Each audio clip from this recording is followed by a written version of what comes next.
नमस्कार दोस्तों, कैसे हैं आप सब। स्वागत है आप सभी का नारायण सर क्लासेस में।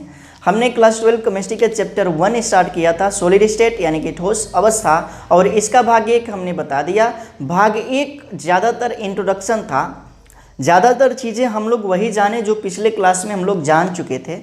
हमने केवल यह चैप्टर स्टार्ट किया था और हमने ठोस के बारे में थोड़ी सी बातें आपको बताया था, ठोस क्या होते हैं। तो सबसे पहली बात हमने बताया कि कोई भी पदार्थ हो, चाहे वह ठोस हो, द्रव हो या गैस हो, उनके अपने घटक कण होते हैं। उन घटक कणों से मिलकर के बना होता है, जिसे अवयवी कण बोला जाता है। और किसी भी पदार्थ के अवयवी कण क्या होता है, तो परमाणु अणु या आयन होता है। ये चीज़ें हम लोग कर चुके थे भाग 1 में। और इन्हीं घटक कणों से कोई भी पदार्थ बना होता है, तो ठोस भी एक प्रकार का पदार्थ ही है। तो ठोस भी इन घटक कणों से ही मिलकर के बना है। और ठोस के क्या गुणधर्म होते हैं, हमने ठोस के बारे में बताया कि ठोस जिसका आकार व आयतन निश्चित होता है, जो जटिल होते हैं उनकी अपनी संरचनाएं होती है, और ठोस असंपिंड होते हैं। विभिन्न प्रकार के गुणों के बारे में हम लोग बात कर चुके थे ठोस के। तो आज हम जानेंगे ठोस के प्रकार, ठोस कितने प्रकार के होते हैं। तो कोई भी पदार्थ हो, उनके अपने घटक कण होते हैं, उसी प्रकार से ठोस के भी अपने घटक कण होते हैं। ये घटक कण कौन कौन से होते हैं, तो परमाणु अणु या आयन होते हैं। और घटक कणों की व्यवस्था के आधार पर ठोस पदार्थ 2 प्रकार के होते हैं। व्यवस्था मतलब कि उसकी ज्यामिति, किसके आधार पर, तो ज्यामिति के आधार पर ठोस कितने प्रकार के होते हैं, 2 प्रकार के। एक को बोला जाता है क्रिस्टलीय ठोस यानी कि क्रिस्टलाइन सॉलिड, और दूसरे को बोला जाता है अक्रिस्टलीय ठोस यानी कि अमॉर्फस सॉलिड। तो ये चीज़ें आपको जानना है। तो हम यहाँ पे पहले ही नोट कर चुके हैं ठोसों के प्रकार और उनके घटक कण क्या होते हैं, तो वही परमाणु अणु या आयन। तो इसको हम नोट कर लेते हैं। घटक कणों की व्यवस्था के आधार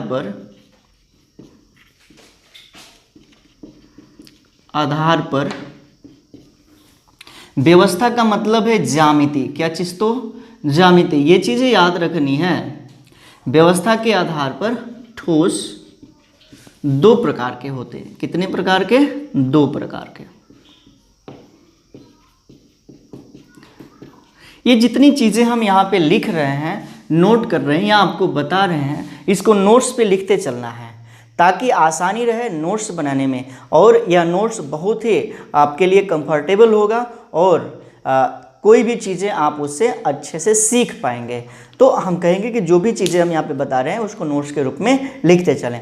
तो यहाँ पे हमने क्या किया कि ये जो ठोस हैं उनके घटक कण होते हैं, जैसे कि परमाणु अणु या आयन, और उसकी व्यवस्था के आधार पर ठोसों को 2 भागों में बांटा गया है। या कह सकते हैं कि ज्यामिति के आधार पर ठोसों को 2 भागों में बांटा गया है।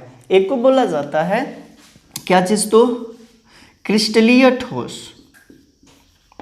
चीज़ों को समझते चलना है। क्रिस्टलीय ठोस इंग्लिश में बोला जाता है क्रिस्टलाइन सॉलिड, क्रिस्टलाइन सॉलिड। और दूसरे को बोला जाता है अक्रिस्टलीय ठोस, अक्रिस्टलीय ठोस। इसे इंग्लिश में बोलेंगे एमॉर्फस सॉलिड, एमॉर्फस सॉलिड। तो ठोस 2 प्रकार के होते हैं। एक को बोला जाता है क्रिस्टलीय ठोस और दूसरे को बोला जाता है अक्रिस्टलीय ठोस। अब यहाँ पे आपको समझते चलना है क्रिस्टलीय ठोस क्या होते हैं, और बहुत ही इम्पोर्टेंट है आपको ये चीज़ें जानना। और अभी तो शुरुआत कर रहे हैं हम, और जो चीज़ें आपको समझ में आ रहा है ज़रूर बताएं, ताकि हम आपको और बेहतर से बेहतर जानकारी दें, ताकि आप आगे आने वाले एग्ज़ाम में अपने लिए अच्छा कर पाएँ। तो सबसे पहले हम जान लेते हैं क्रिस्टलीय ठोस के बारे में। तो ऐसे ठोस जिसकी निश्चित एवं नियमित ज्यामितीय व्यवस्था होती है। निश्चित और नियमित ज्यामितीय व्यवस्था का क्या मतलब, तो सबसे पहले हम इसको नोट कर लेते हैं और उसके बाद से हम बता रहे हैं क्या चीज़। ऐसे ठोस जिसकी निश्चित एवं नियमित ज्यामितीय व्यवस्था होती है, ज्यामितीय व्यवस्था होती है। ऐसे ठोस को बोला जाता है क्रिस्टलीय ठोस, यानी कि क्रिस्टलाइन सॉलिड। एग्जाम्पल, उदाहरण में हम यहाँ पे एक एग्जाम्पल लेंगे NaCl, यानी कि सोडियम क्लोराइड। अभी हम ये सभी चीज़ें यहाँ पे डिस्कस करेंगे। उसके बाद से जान लेते हैं अक्रिस्टलीय ठोस के बारे में। तो अक्रिस्टलीय ठोस ऐसा ठोस जिसकी निश्चित व नियमित ज्यामितीय व्यवस्था नहीं होती है, जिसकी निश्चित व नियमित ज्यामितीय व्यवस्था होती है उसे क्रिस्टलीय ठोस कहा जाता है। और जिसकी नियमित एवं निश्चित ज्यामितीय व्यवस्था नहीं होती है, ज्यामितीय व्यवस्था नहीं होती, उसे क्या कहते हैं?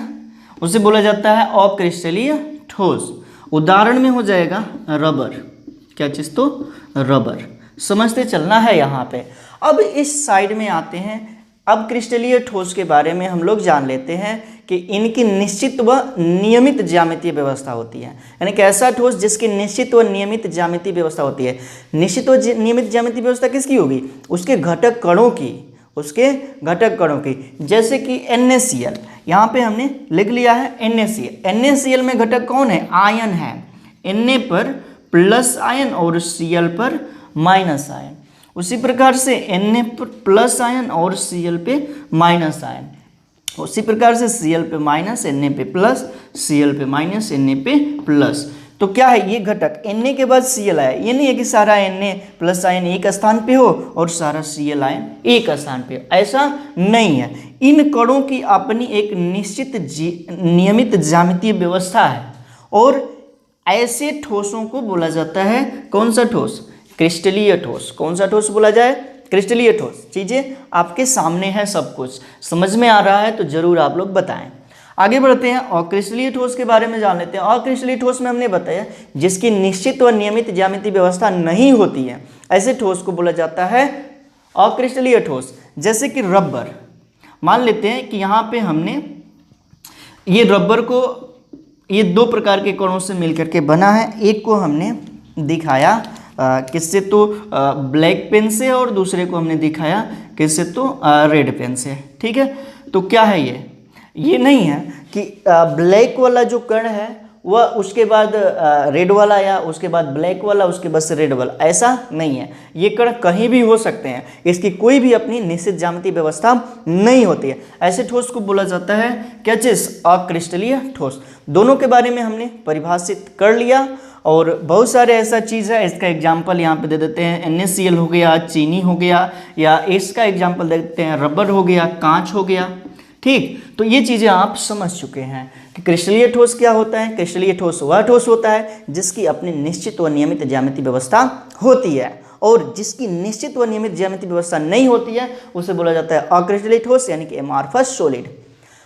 अब क्रिस्टलीय ठोस के एग्जाम्पल बहुत सारे हैं, आगे आने वाले वीडियो में सभी के बारे में हम जिक्र करेंगे, और अक्रिस्टलीय के भी एग्जाम्पल है, उसके भी बारे में हम बताएंगे। लेकिन अक्रिस्टलीय ठोस के बारे में हम विस्तार से इस चैप्टर में नहीं जान पाएंगे, क्योंकि हमें पढ़ना है क्रिस्टलीय ठोस, क्योंकि यही सत्य ठोस कहलाता है और ये सत्य ठोस नहीं है। तो जो सत्य ठोस है उसी के बारे में हमें इस चैप्टर में पढ़ना है। जो भी चीज़ें हम क्लियर बताएंगे, और आप लोगों को यदि समझ में आता है तो ज़रूर बताना है। तो अब हम आगे बढ़ेंगे, आप लोग इसका अपना स्क्रीनशॉट लें और उसके बाद से हम जानेंगे क्या चीज़? तो क्रिस्टलीय और अक्रिस्टलीय ठोसों में अंतर क्या होता है, ये चीज़ें हम जानते चलेंगे।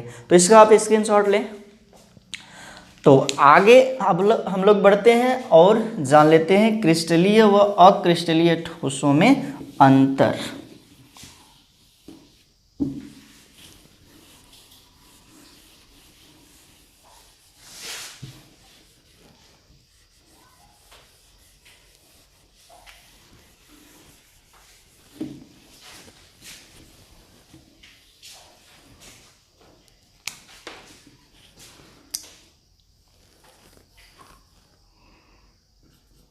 अगला हेडिंग हो जाएगा क्रिस्टलीय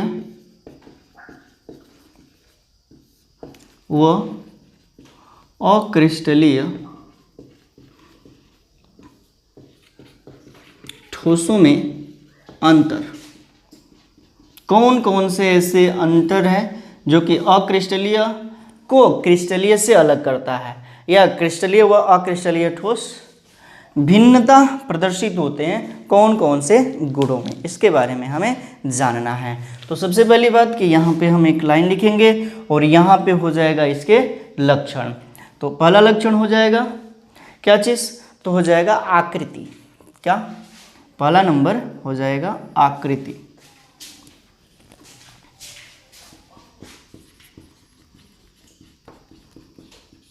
आकृति। तो क्रिस्टलीय ठोसों के बारे में हम लोग जान चुके हैं।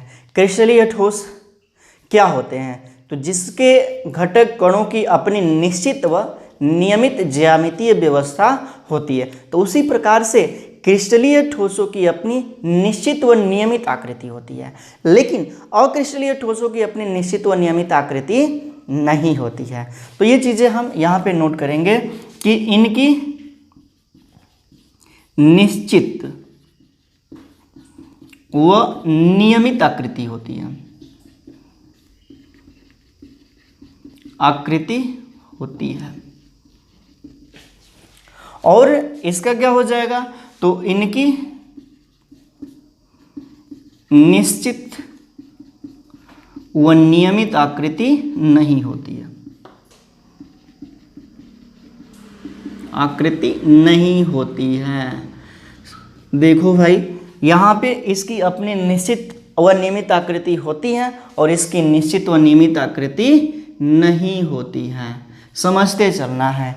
अभी हमने बताया कि घटक कणों की अपनी निश्चित व नियमित आकृति होती है, जैसे कि इसका है NaCl। तो NaCl में क्या है, Na के बाद Cl आएगा और उसके बाद से Na और उसके बाद से Cl, अपनी एक निश्चित क्रम में होगा। लेकिन इसमें हमने बताया रबर के बारे में, तो रबर में क्या है कि इसके जो कण है उसकी अपनी कोई निश्चित व नियमित आकृति नहीं होती है। ठीक, दूसरा हम जान लेते हैं अवयवी कणों की व्यवस्था, ये भी हम बता चुके हैं।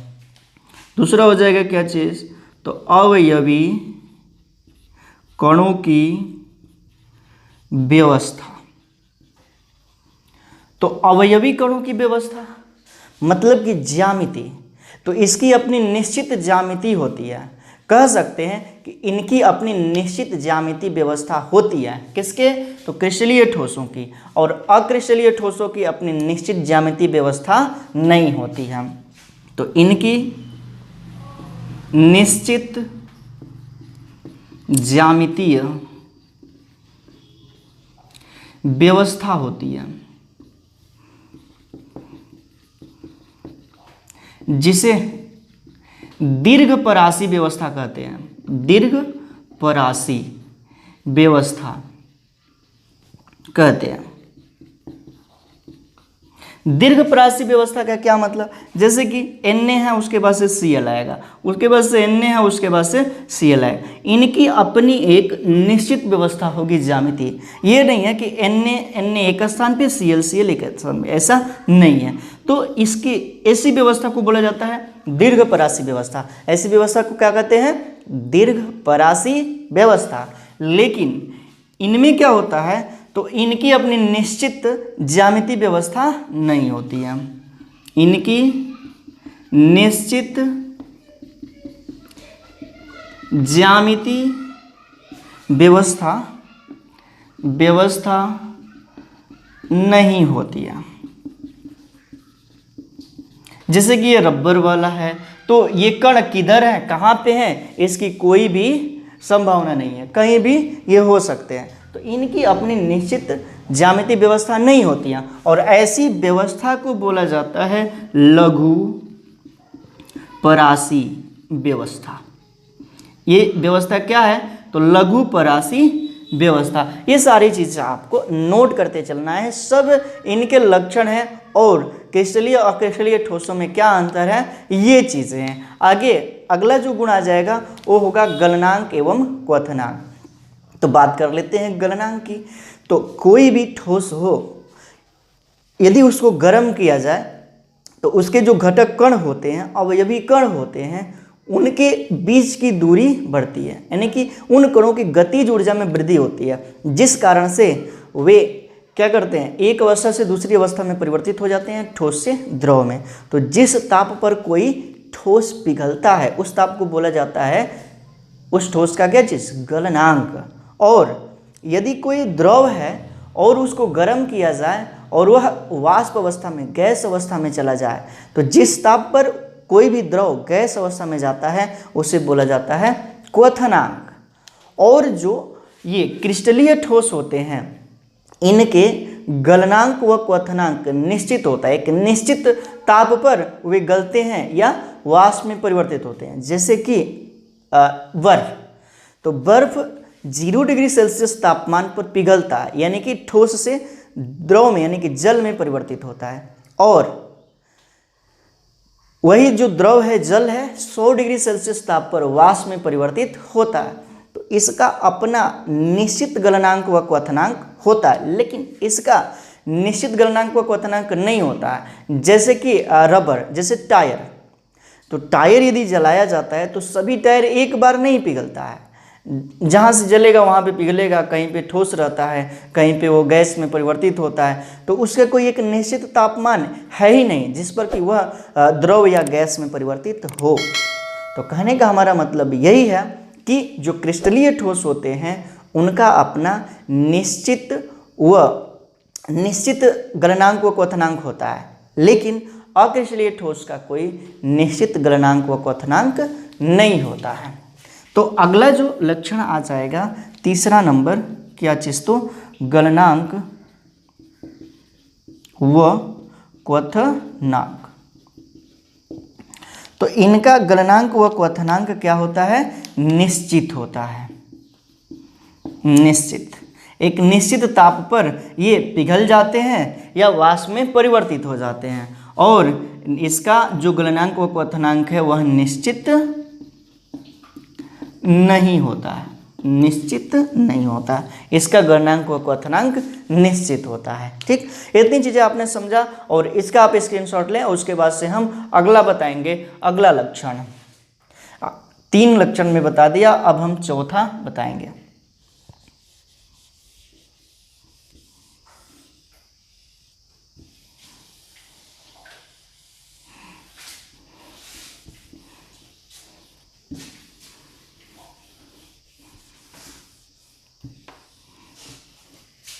देख लेते हैं अगला लक्षण, चौथा नंबर क्या है, तो प्रकृति।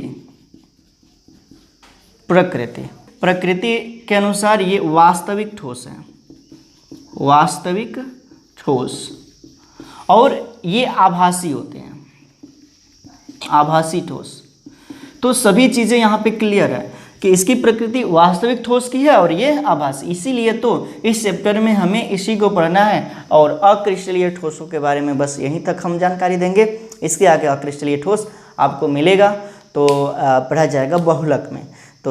तो चैप्टर मिलेंगे आगे केमिस्ट्री में ही, जो कि बहुलक होगा, उसमें रबर आदि के बारे में जानकारी दिया जाएगा। ठीक, तो इसकी प्रकृति के अनुसार ये आभासी ठोस कहलाते हैं और ये वास्तविक ठोस कहलाते हैं।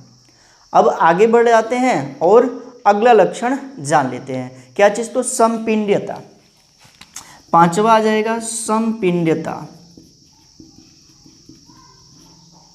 तो जो ये क्रिस्टलीय ठोस होते हैं असमपिंड्य होते हैं, असमपिंड्य, और ये क्या होते हैं, कुछ हद तक समपिंड्य होते हैं।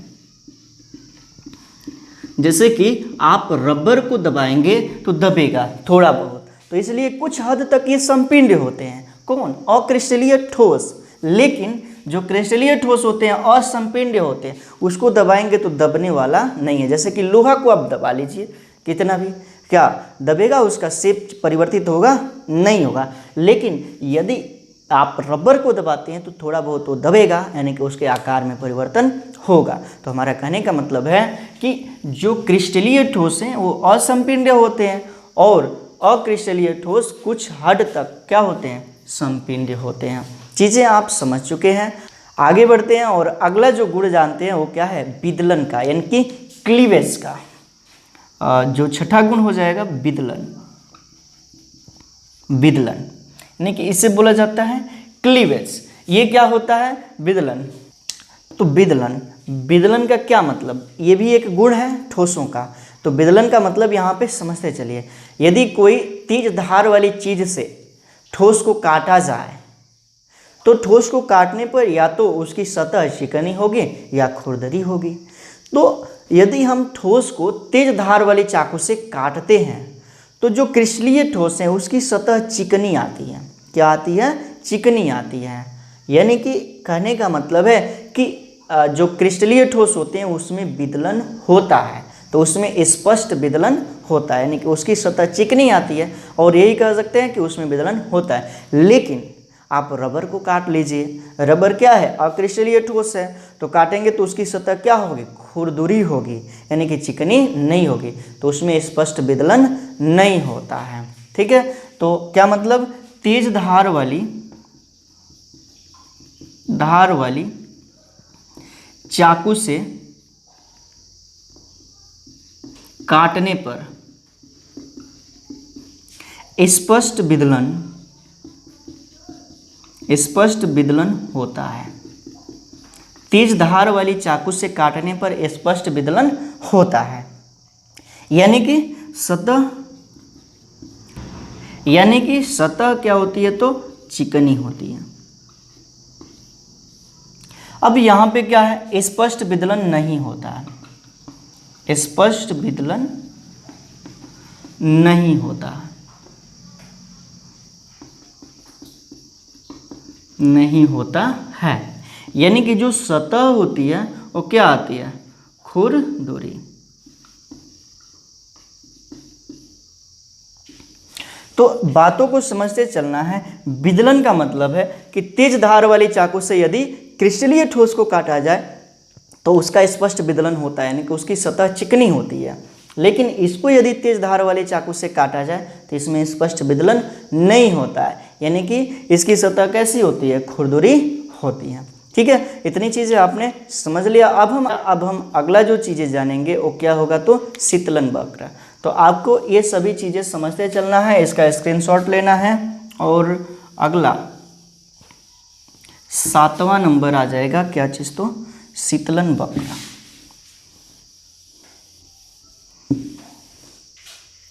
सातवां आ जाएगा क्या चीज़, तो शीतलन वक्र।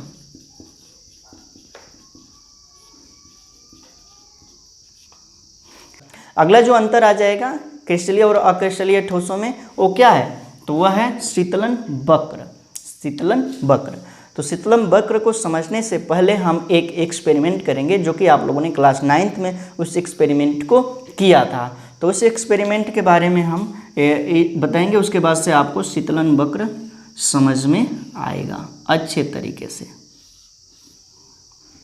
एक कंटेनर लिया है, यहाँ पे हमने एक कंटेनर लिया है और इस कंटेनर में हमने बर्फ भरा है। क्या चीज़ है, तो बर्फ है। उसके बाद से यहाँ पे हमने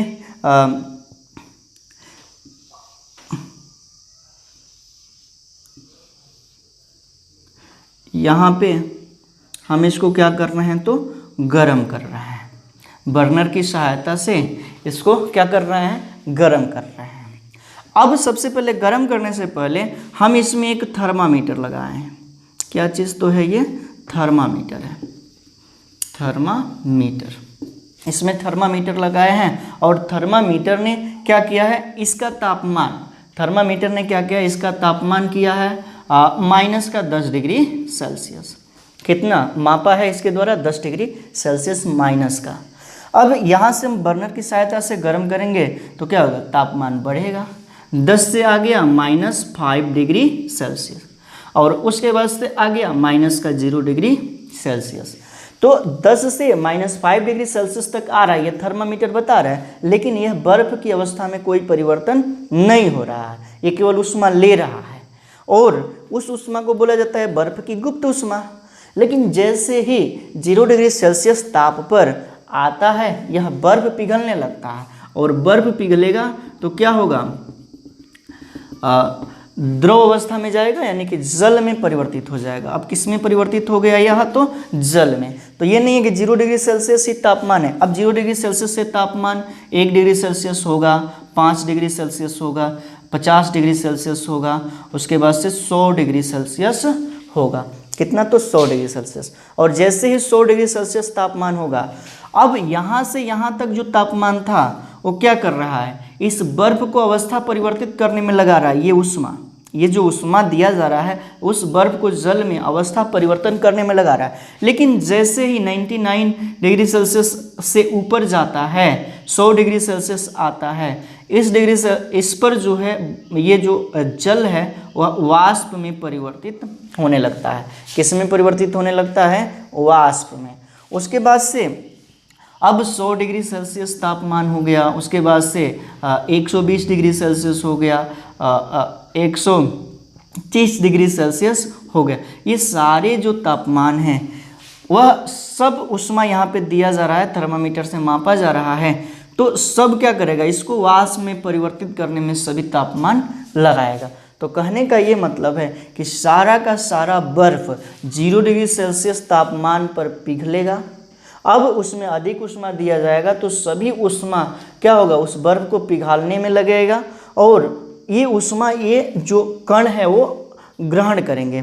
उसके बाद से जैसे 100 डिग्री सेल्सियस तापमान आएगा, 100 डिग्री सेल्सियस तापमान पर ये नहीं है कि अधिक तापमान मिल जाए तो वो वाष्प में परिवर्तित हो जाए। जब तक 100 डिग्री सेल्सियस नहीं होगा तब तक वह परिवर्तन नहीं होने वाला है। अब यहाँ पे हम वक्र बनाते हैं।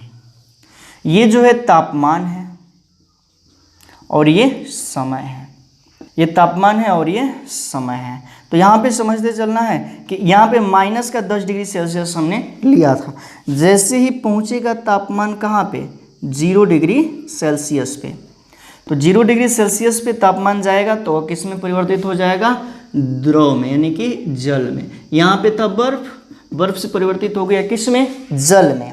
अब बात किया जाए तो जल से लेकर के 100 डिग्री सेल्सियस, 0 से लेकर के 100 डिग्री सेल्सियस तापमान पर आया तो क्या होगा, 100 डिग्री सेल्सियस तापमान पर जो ऊष्मा आई वह अब वह वाष्प में परिवर्तित होगा।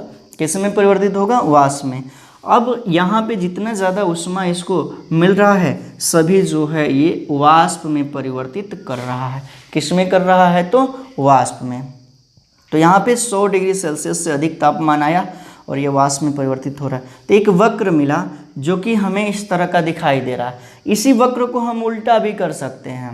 क्या कर सकते हैं, इसी वक्र को, जैसे कि यहाँ पर हम लेते हैं तो ये तापमान है, तापमान और यह जो है समय है। यहाँ पे 100 डिग्री सेल्सियस है, जैसे ही नीचे आएगा, जैसे ही नीचे आएगा ये 100 डिग्री सेल्सियस पर, यहाँ पे तापमान अधिक है, 100 डिग्री सेल्सियस पर जैसे ही आएगा ये जो वाष्प है किस में परिवर्तित हो जाएगा, द्रव में परिवर्तित होगा। फिर आगे जैसे ही यह 0 डिग्री सेल्सियस पर आएगा वो किस में परिवर्तित हो जाएगा, तो 0 डिग्री सेल्सियस पर तो बर्फ में परिवर्तित हो जाएगा। तो एक वक्र मिल रहा है जो अल्टरनेट करके हैं, नॉन कॉन्टिन्यूअस है, कॉन्टिन्यूअस नहीं है। कहने का मतलब है कि इस तरह के जो वक्र है ये इसको बोला जाता है असतत। क्या चीज़, तो असतत। और जो शीतलन वक्र होता है क्रिस्टलीय ठोस का वह असतत होता है। अक्रिस्टलीय ठोस का जो शीतलन वक्र होता है वह सतत होता है, असतत नहीं होता है। मतलब कि कम तापमान पर भी यह क्या हो जाएगा, ठोस से द्रव, द्रव से गैस में परिवर्तित हो जाएगा। तो इसका तापमान ऐसे आएगा सीधे, इसका तापमान जो है सतत वक्र करेगा, असतत वक्र नहीं करेगा। तो यहाँ पे शीतलन वक्र की बात किया जाए तो अक्रिस्टलीय ठोसों का जो शीतलन वक्र होता है वो सतत होता है और क्रिस्टलीय ठोसों का शीतलन वक्र सतत होता है। ठीक है, इतनी चीज़ें आपने समझा। अब हम आगे इसके अगले जो अंतर हैं उसके बारे में बात करेंगे। वो होगा क्या चीज़, तो दैसिकता। तो इसकी बात हम करेंगे, तो ये चीज़ आप स्क्रीनशॉट ले सकते हैं। अब हम आगे बढ़ते हैं और 8वां जो अंतर है इस 8वें अंतर पे बात करेंगे।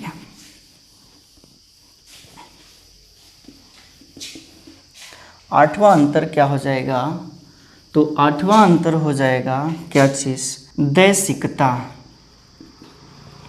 दैसिकता समझता चलना है, दैसिकता क्या होता है।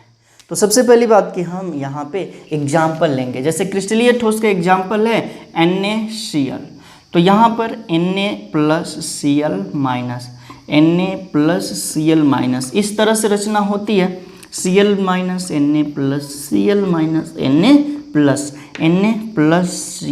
माइनस Na+Cl माइनस, ये संरचना होती है। उसी प्रकार से Cl minus Na+Cl minus Na+।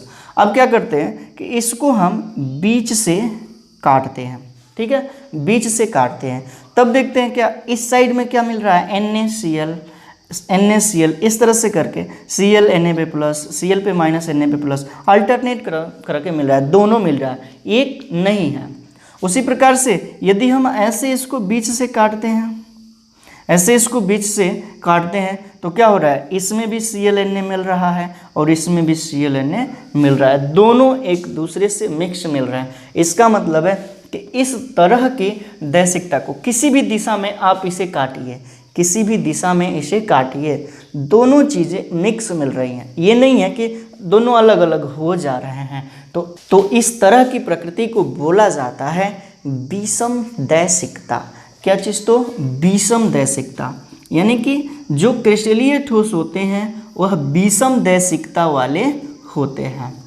क्रिस्टलीय ठोस कौन सी दैसिकता वाले होते हैं, विषम दैसिकता वाले। उसके बाद से बात किया जाए इधर अक्रिस्टलीय ठोस का एग्जाम्पल ले लो रबर। क्या चीज़, तो रबर, इसका उदाहरण ले लो रबर। तो रबर में हमने कहा कि मान लेते हैं कि यह दो प्रकार के कणों से मिलकर के बना है, एक को हमने यहाँ पे रेड से दिखा दिया और एक को यहाँ पे हम ब्लू से दिखा रहे हैं। आप किधर से भी इसको किसी भी दिशा से लीजिए, सभी दिशा में समान ही स्थितियाँ आ रही हैं। इसमें तो समान नहीं था, सभी असमान था, और इसे ही बोला जाता है विषम दैसिकता। और इसमें सभी समान स्थितियाँ आ रही हैं, किसी भी स्थिति से इसको काटा जाए, किसी भी दिशा से इसको देखा जाए, तो इसको बोला जाता है क्या चीज़, तो समदैशिकता।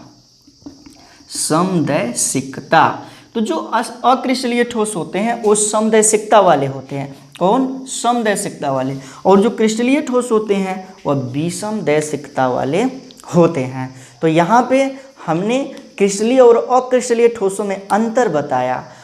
उम्मीद है कि ये सारी चीज़ें आप लोगों ने अच्छे से समझा होगा। यहाँ से आगे का जो भाग है बहुत ही जल्द प्रोवाइड कराएंगे। तो ये चीज़ें आप लोगों ने समझ लिया, समझ में आ रहा है तो कमेंट के माध्यम से ज़रूर बताइएगा। और यदि आप चैनल पर नए हैं तो चैनल को सब्सक्राइब जरूर करें। और वीडियो आपको लगातार कंटिन्यूअस मिलेगी और यहाँ से आप पढ़ें और अपनी तैयारी को मजबूत बनाएं। तो मिलते हैं अगले वीडियो में, तब तक के लिए thank you, thanks for watching. जुड़े रहें नारायण सर क्लासेस के साथ।